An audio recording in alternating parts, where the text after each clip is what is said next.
তো আর ভুঁই ফোড় নাও সৌম্য। তোমার বাবা আছে, মা আছেন, তোমার পরিবার আছে।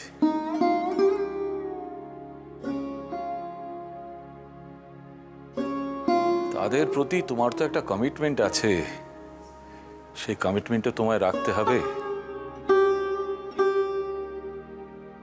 তুমি যেটা করছো সেটা তুমি করতে পারো কি?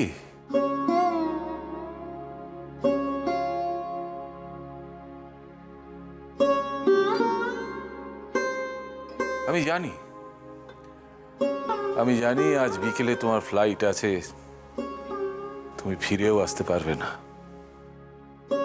কিন্তু আমি জানি না তোমার মুখোমুখি হয়ে এই কথাটা আমি বলার আর সুযোগ পাবো কি না জানি না। ঠিকই তো বলেছেন দাদা, একথা তো সত্যি যে হাজার হাজার মাইল দূরে বসে তুই এখানকার কোনো সমস্যারই সমাধান করতে পারবি না। আমি একটা কথা বুঝতে পারছি না যে আমি তো বিদেশে এই প্রথমবার যাচ্ছি না। না, আমরা এর আগেও রিঅ্যাক্ট করেছি, যদিও তখন আমরা জানতাম যে তুই বছরখানেকের মধ্যেই ফিরে আসবি। কি আশ্চর্য! আমি কি একবারও বলেছি যে এবার গিয়ে পার্মানেন্টলি থাকবো ওখানে?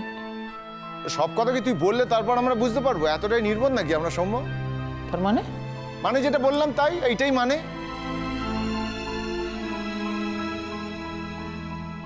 বাবা, আমি 2-1 বছরের মধ্যে ঠিক ফিরে আসবো। 2-1 বছর কথাটা তুমি তাচ্ছিল্য সহকারে বলতে পারো সৌম্য, কারণ 2-1 বছর তোমার কাছে একটা লম্বা পথ। আমার তো তা নয়। আমার কাছে 2-1 বছর মানে একটা দীর্ঘ যুগ। আমি জানি না সেই সময়টুকু আমি পেরোতে পারবো কিনা, জানি না। বেশি টাকার তো আমাদের দরকার নেই বাবা। এই বয়সে এসে আমরা একটু শান্তি চেয়েছিলাম। সারা জীবন কষ্ট করে ছেলে মেয়েকে মানুষ করার পর যদি এই সুখটুকু না পাই তাহলে তো। কেঁদো না মা, কেঁদো না, চুপ করো। আচ্ছা বেশ, অন্তত বছরখানেক তোমরা। সৌম্য,